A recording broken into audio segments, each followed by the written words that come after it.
Let's make this episode a special one by just being ourselves and loving ourselves just the way we are. Let go. We got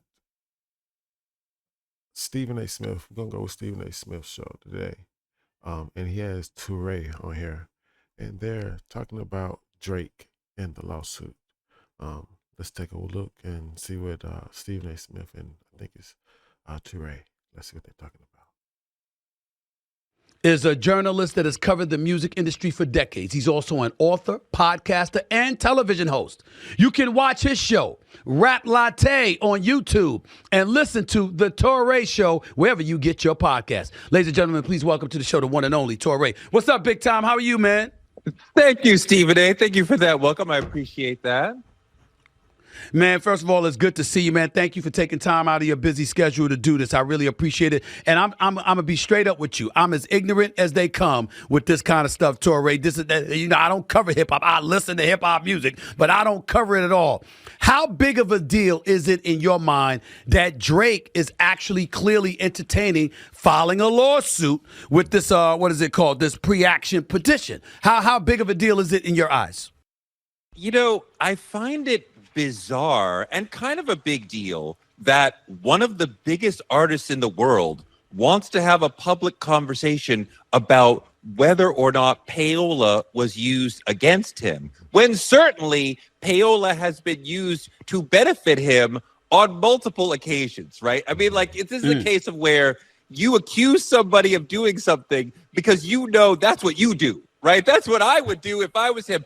Right. Every major song has a massive expenditure behind it. Nothing goes pop by accident and it's just an organic success that had no help. There are bots, there is payola, there's all sorts of ways that radio stations and streamers and other ways that we get music to consumers are influenced by music industry money. And we have dealt with payola in large ways throughout our history in the 50s and the 70s. Like, it has been a huge issue. It is something the music industry never wants us to talk about because it's unseemly. We don't want to think that somebody paid $1 million to make that song number one. We want to think that the fans fell in love with the song and it's a true representation of what the people want. This is not the case. And Drake is now saying that the company that he is a rainmaker for used its machine to help somebody else profit on his back, so like on his image, because the song predicated on dissing Drake, and it robs Drake of chances to get streams. So they pushed the song up, made it. You know, one of those type of songs where you like, man, I don't even like this song when you first hear it. Like, I don't like this song. But you keep on hearing it over and over and over and over and over and over and over and again because, yeah, they pushing the hell at this song. Yeah, I got what you're talking about. It large, it became gigantic. But that ain't the case on this. But yeah, yeah. And this was personally damaging to Drake's business. This is the most un-hip hop way of responding to a beef ever. Right. But this is where we are. Right. Well, all right, so this is where we are, and why do you think Drake is doing this? Is it because he's excessively and ultra embarrassed? Is it because he's using it as a negotiating ploy against the company that he works with or what have you? Or is it incentivized primarily in an effort to stop Kendrick Lamar from performing this song during halftime of this upcoming Super Bowl in February?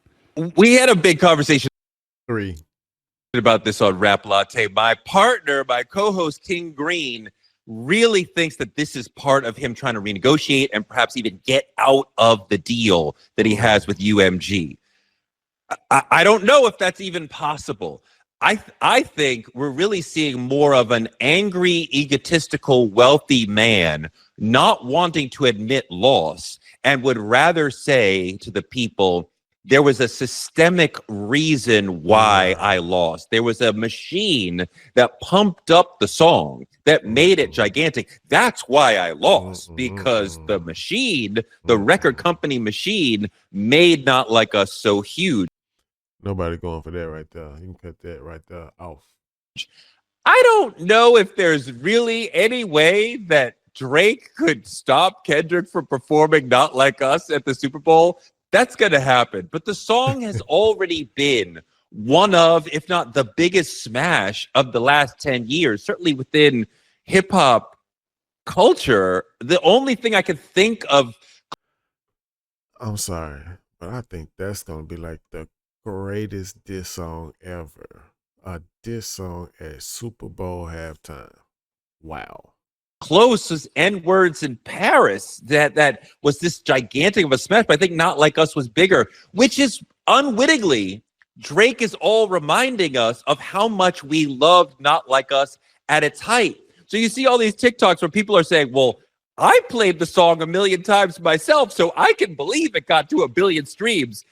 It felt organic. It felt like it was everywhere. So, of course, we understand. Yeah, we know why the record was big. We made it big. Yeah, I'm wondering, how do you feel this will affect Drake's credibility in the hip hop industry?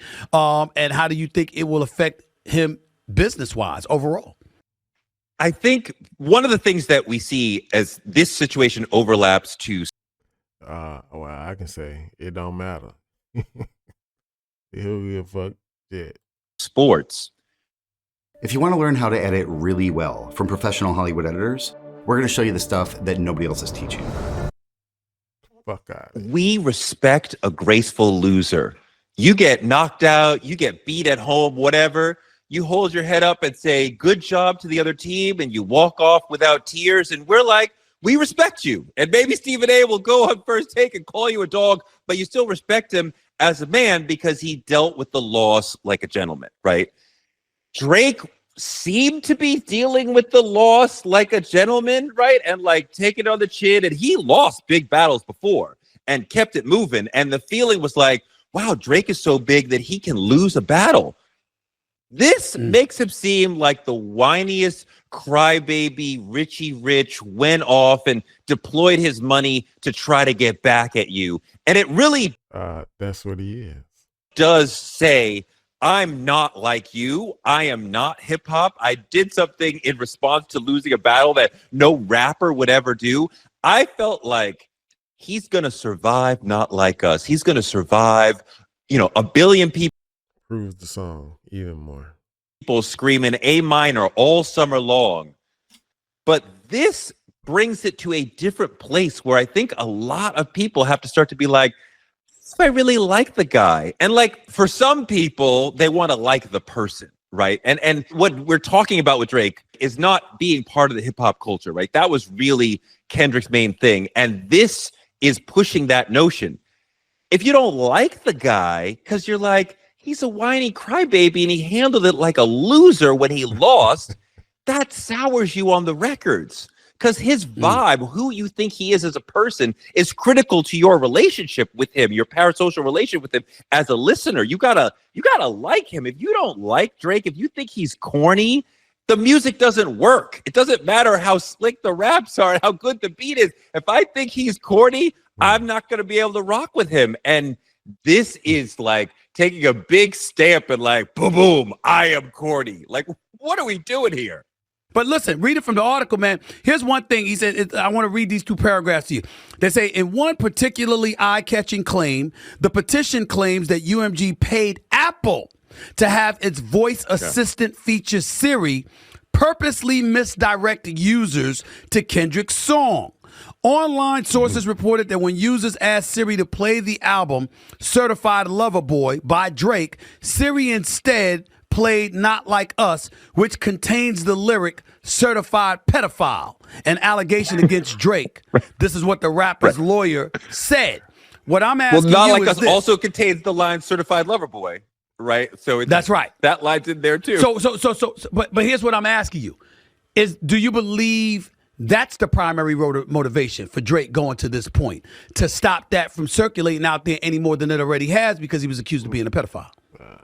I don't know if that Siri thing happened, but if it did, or any sort of If it did, that's some cold shit. manipulation, as I said, has surely been deployed on behalf of Drake multiple times throughout his career. Right. So, whatever Kendrick has benefited from this situation. Drake has benefited from it many, many, many times. You know, I mean, like, this would be like the Yankees crying about the Dodgers having bigger pockets. Like, what are you talking about? Like, you have been the big pocket in baseball for 40 years. Like, what are we talking about right now?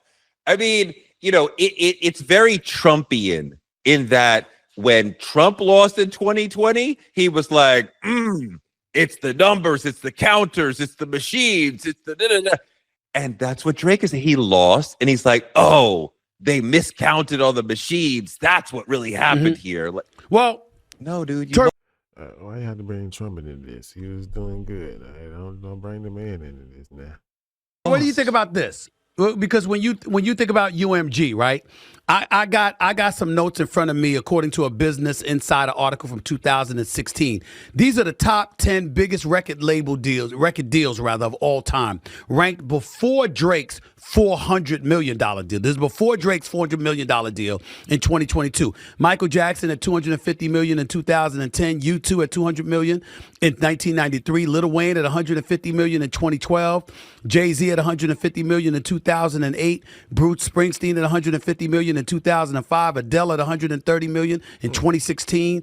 Robbie Williams at $125 million in 2002. Madonna at $120 million in 2012. Whitney Houston at $100 million in 2001. And Prince at $100 million in 1992. When you consider Drake's $400 million Universal deal, which was reported as being one of the biggest deals, if not the biggest deal in music history, is it possible that that he don't give a damn about the business, like I said earlier, UMG and others may be guilty of what he is asserting, and because of the money he gets from them and the money he was in line to get from them, that indeed it was a negotiating ploy on their part, which forced Drake's hand.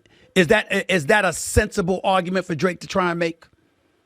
I really don't know. I really don't know. You have gone beyond my understanding of the legal parameters of all this to be able to assess something like that. I think part of what we see with Drake's deal is two things. One thing is inflation, right? It's a different time, but also there are fewer superstars in the music world than there have been in the past. So somebody like Drake is even more valuable to a UMG than he would have been 10 or 20 years ago. There are fewer people who can move gigantic units, and he's basically taking care of the company, right? He is the big rainmaker. I mean, like, they aren't going broke on the salary. So if they're paying Drake $500 million, how much are they profiting off of Drake? Right? Like, it's got to be a multiple above that. And everybody in the music business gets fleeced. Nobody, because this is how an artist told me this. This is how you get paid in the music business. It's like your boss gets your check. You don't get to see it. Your boss tells you this is what you made and then pays you out of that. Because you could never, ever see the actual accounting from the actual numbers. Like, that would never, ever happen. So you never really know. One famous artist told me once, the label owes me between $5 and $10 million. And I'm like, wait a minute. That is a gigantic range between you owe me 5 or 10. Like, those are two entirely different conversations. Yeah. Last couple of questions, because I got to get out of here, and I thank you so much for your time, Toure. How does this all make Kendrick Lamar look at this particular moment in time? And do you feel there's no way on earth that he cannot? Does not make him look good, but he is Drake and has a fan base, so they will be there with him. You can believe that, baby. Perform not like us at the Super Bowl after this. These best-selling pickpocket-proof pants are a must-have for your next adventure. Lightweight and comfortable. Of course he's going to perform not like us. It is the biggest song of the year. It's the biggest song he's ever had. You know, they might do it 3 or 4 times in a row like they did at the Pop Out. I thought he said Drake. I think Kendrick thinks this is hysterical. He's got an album that's fresh out. The album is hot to death.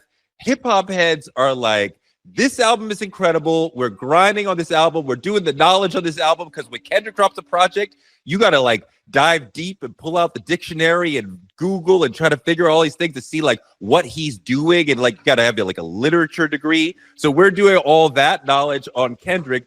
Well, Drake is doing this. He's at a courthouse filing a suit. What are you doing, buddy? He could not have played this worse. Yeah. It's giving.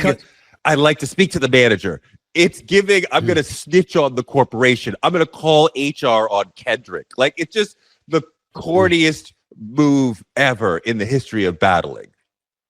And what kind of consequences do you think Drake will pay for this? Last question. What kind of consequences do you think he'll incur for this in the hip hop community, from the hip hop community directly? I don't think you see it like right away. Like, it doesn't happen like a lightning bolt, but it just erodes the fan base. It erodes the fan base, and more like, like a rock on the ocean. Like, it just erodes more and more over time. A famous rapper once said to me, "You don't retire from hip hop; the audience retires you." He had talked to a lot of rappers, famous rappers, but he got some sayings, don't he? And I imagine at some point it'll be like there just isn't the energy in the air for Drake anymore. He's still a big artist. He's gonna drop an album probably some point next year. It'll go platinum. He'll still be able to tour.